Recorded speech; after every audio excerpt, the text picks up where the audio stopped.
Hey guys, welcome back to another video. Today we're going to be going over how former President Donald Trump has already secured his 2024 election bid. And now it is almost seemingly impossible that Joe Biden can win re-election. His chances are now plummeting to now 21% on the betting market, Polymarket to be exact, and Donald Trump's now sitting at a 63% chance, roughly 2/3 at winning the election. And I'm going to be filling out the map after the debate's impact. But before we get started, make sure you guys are subscribed and click the bell so you don't miss out on any of my content. Also, if you have memberships, if you are interested, you can find a link to that in the description section. Press the like button, give this video a thumbs up. Now back to the topic of today's video. So as we all know, according to the betting market, Biden's probably going to lose this election. He was at 34% yesterday. Now today, he's at 21%.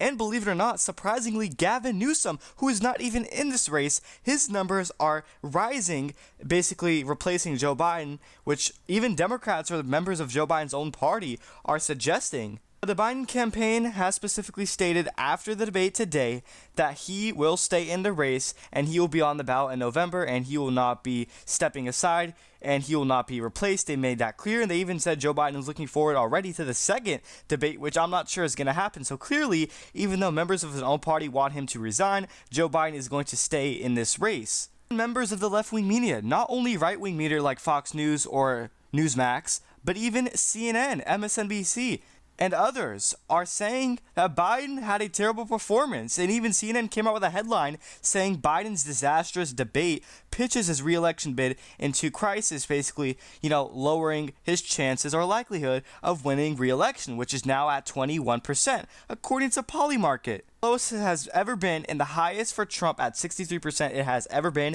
in his career. And considering that they underestimated Donald Trump's chances, his chances might even be more than 63% if you think that's a lot. So as we all know, if you did not see, Joe Biden absolutely froze on the debate stage. He lost his mind, he didn't know what he was saying, and he just got lost overall. He witnessed major cognitive declines. And Biden's disaster debate performance sparks media meltdown, calls for him to withdraw from the 2024 race, but obviously he has rejected, and his campaign said, no, we're not going to listen to our own Democratic Party, and we're going to stay in this race, which will only increase Trump's chance of winning this election. Joe Biden's approval rating is absolutely in the gutter, below 40%, and his best approval rating recently is at 39, which is actually kind of sad because that is low at his very best. On average, it's at like 38%. And you take a look at recent history in past elections, any incumbent who's running for re-election who's below 40% in terms of approval more than likely loses re-election, and Joe Biden is on track to do exactly that, lose re-election, and that's literally what the debate showed last night. And you take a look at new CNN poll in which it shows before the debate, so pre-debate, 45% of people thought Biden was going to win and 55% of people thought Trump was going to win. And now after the debate, post-debate, that number has significantly increased for Donald Trump and decreased for Joe Biden. After the debate, 33% thought Joe Biden lost, with the results to Donald Trump's 67%. So obviously, this is a win-win situation for Donald Trump, and the moderators were very fair in my opinion. They did a phenomenal job, and I give credit to where it's due. I think Dana Bash and Jake Tapper were phenomenal. So let's begin with this map. So after the debate, I think Donald Trump is absolutely going to crush Joe Biden this November. I think usually likely states for the former president will now move into the safe column because those states are just shifting way too far to the right. For example, Iowa, especially Ohio even, Texas, and potentially Florida could all be in the safe column for Donald Trump this come November. He would probably win those states by over 10 percentage points, cracking double digits. Iowa and Ohio are lost causes for the Democratic Party at this point. Even if it's not Joe Biden, still Trump is more than likely comfortably going to win those states. And as for Texas, obviously, we have a major border crisis, and Joe Biden is absolutely a disaster when it comes to the issue of immigration, and he is disapproval on the issue more than any other, besides, obviously, exceptions for the economy and inflation. And then as for Florida, Hispanics, Cuban Americans specifically, are really shifting towards right in this state. Ron DeSantis flipped Miami-Dade County in 2022. So overall, this state is getting redder and it entirely abandoned the Democratic Party. And believe it or not, even typically Biden solid states are now going to be dropping down to the likely column because of his horrible debate performance. I think Democratic voters could possibly flock over to RFK Jr., which would help Donald Trump. Obviously, I think Washington State would be likely for Joe Biden in this scenario. Obviously, after the debate, this is not looking good for him. And if he does not gain ground, this is how the map I think would look like before the election. There was a poll that actually showed Trump winning Washington State, which obviously is not going to happen, but still that goes to show you that the fact that he's winning in that state, no matter if the poll's right, leaning internal or not, is really sad for Joe Biden's part, because the fact that it's that close is not good news for him. I even think Hawaii will drop down to the likely column. I know Biden won it by almost 30 points last time, but new polling suggests that he's only up by 2 points. Just like in Washington State, the fact that it's that close and they can overestimate Biden just how they did in 2020 is not good news for him. And even in New Jersey, Trump had a rally here. It was very successful. So I think that margin can drop significantly, and Biden only wins it by 5 percentage points. And recent polling, or a majority of them, only has Biden winning it by somewhere in between 5 to 7 percentage points. That is the margin, and it is not a good one. And even New York, believe it or not, is polling within single digits for Joe Biden. He's only up on average by 8 percentage points according to RCP. And that is not good news for Joe Biden, considering that the state overwhelmingly supported him in 2020, 4 years ago, by 23 points. And now all of a sudden the polls are saying it's within a likely margin. That is not good news for the incumbent president. And don't forget that Lee Zeldin almost won this state, the Republican on the governorship in the 2022 midterms. It came within 6 percentage points. So don't get me wrong, Donald Trump can definitely make this close, but I'm going to keep it true. It is impossible for any Republican to win New York on the general election level in 2024. And then the likely Biden states that will most likely go to him by a comfortable margin is going to be Colorado and New Mexico. I just think those are the bluer swing states of them all. Even though they're considered battleground states, I still think those will overwhelmingly support Biden. Colorado's actually shifting towards the left. They're gaining in terms of new Democratic voters. So this state's actually a left trendy state. And as far as New Mexico goes, I just think it's hard for Trump to overcome the votes in a strong Democratic county like Albuquerque. I just think that's impossible for Donald Trump. So Biden's probably going to win New Mexico by a margin of somewhere between 7 to 10 percentage points, as well as Colorado. I think Biden wins that by like 8 points at the end of the day after we saw the debate. The likely states for the former president will be Georgia, North Carolina, and that's pretty much it. I just think those states are actually going to be very supportive of the former president, especially North Carolina, in which you saw Arizona and Georgia, both of those states went to Biden back in 2020. Meanwhile, North Carolina rejected that, and they stayed red for Donald Trump. They did the opposite, and that goes to show you how much North Carolina is a whole lot more red than a state like Georgia or even Arizona is. And Republicans, believe it or not, are gaining in terms of new voter registration in the state of North Carolina. So the state's surprisingly getting redder than a lot of people actually think. But as for Georgia, the main reason why Biden won it was because he got high turnout among African-American support, voter turnout. That really helped Biden, but I expect that number to drop. He nearly got 90% last time. I think he might only get 80% of overall black turnout support. And if Trump's lucky enough, he'll only get 75, because recent polling has shown that Trump is cracking nearly 20 points among African-American voters, which may seem low, definitely enough to flip a state like Georgia in 2024. If Biden does not hold up to his numbers in the Atlanta metropolitan area, the suburbs here are very important. I think he's easily going to lose the state, considering that the margin of error was just so low, 0.3%, a margin of 10,000 votes. I just think it's very flippable for Donald Trump. I expect Trump to win Georgia by around 5 percentage points and North Carolina by probably 5 to 6 points, around the same margin. And now we move on to the districts up in Nebraska and Maine. I do think after we saw this debate, I think Trump might be able to, win Nebraska's 2nd congressional district by a tilt margin of somewhere in between 0 to 1 percentage points. I know it's very narrow, but if Joe Biden does not gain ground in this specific scenario up until the day of election after this debate impact, I think Trump's probably going to crush him and a landslide possibly. And as well as Maine's at-large, I think considering that independent candidates do very well in the state of Maine, RFK is on the ballot, so that can take away a lot of that support. So Biden's still going to win Maine's at-large, but it's going to be very close by a tilt margin of somewhere between 1 to 2 percentage points.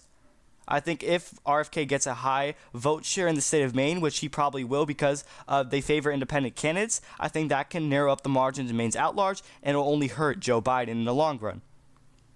And now moving on to the lean states for Donald Trump, because I just don't think in this scenario there will be any for Joe Biden. I think Arizona is going to be lean for the former president, as well as Nevada, a very right trendy state. But Arizona is the opposite. It's actually trending to the left, believe it or not. But in this election specifically, I think Trump is favored, and that's exactly what the polls say. Even a state like Wisconsin is now in the lean column for Donald Trump, as well as Michigan. Polls show, on average, Trump's winning this state by literally 1 to 2 percentage points, on top of an overestimate of Joe Biden, as we saw in 2020. So realistically, if you apply that polling error, Trump wins by even a greater margin. And Pennsylvania, believe it or not, is going to Trump by 3 percentage points on the RCP averages, which is horrible news for Biden considering that it's his own home state.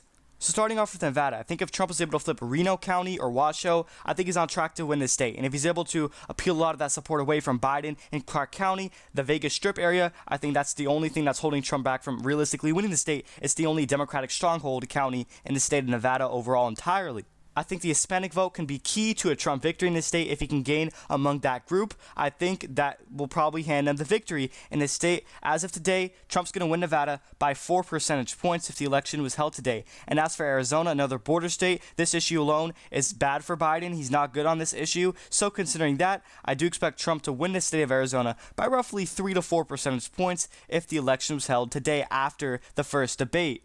Honestly, the entirety of Arizona as statewide is going to come down to this one county, Maricopa County, and Biden won it by a couple points 4 years ago. I think if Trump's able to flip Maricopa, he is more than likely going to win this state. And as for some of these Rust Belt states, Wisconsin, I think, is overwhelmingly going to support Trump, especially after this debate. Biden was atrocious. He got annihilated on that stage. He also got obliterated. Every single word in the dictionary that you can name bad happened to Biden. Literally, Biden's worst debate scenario happened. All that could have went wrong for Biden on that debate stage literally went wrong, and that's not good news for him. I think it's ultimately going to come down to those 20,000 voters that Biden won this state by back in 2020. If Trump flips 20,000, he's more than likely on track to win this state. I think if Biden does not hold up to his numbers in some of these Democratic stronghold counties, like Milwaukee is very important, I think he's not going to win this state. If Trump's able to run up the numbers in Green Bay, some of these stronghold Republican counties, I think he's probably going to win Wisconsin in 2024, considering that Biden won this state by a lesser of a margin than Trump did just in 2016. And as for Michigan, I think considering that Donald Trump actually received more votes in the primaries than Biden did in this state, and he was facing a real opponent like Nikki Haley, and Biden had literally no primary contest challenger, is really sad. And the fact that he's an incumbent receiving less votes than a non-incumbent is also another sad reason, on top of the 100,000 people that already voted uncommitted in the Democratic primaries in this state, which is not good news, and it goes to show you that Joe Biden does not have the enthusiasm in the state of Michigan.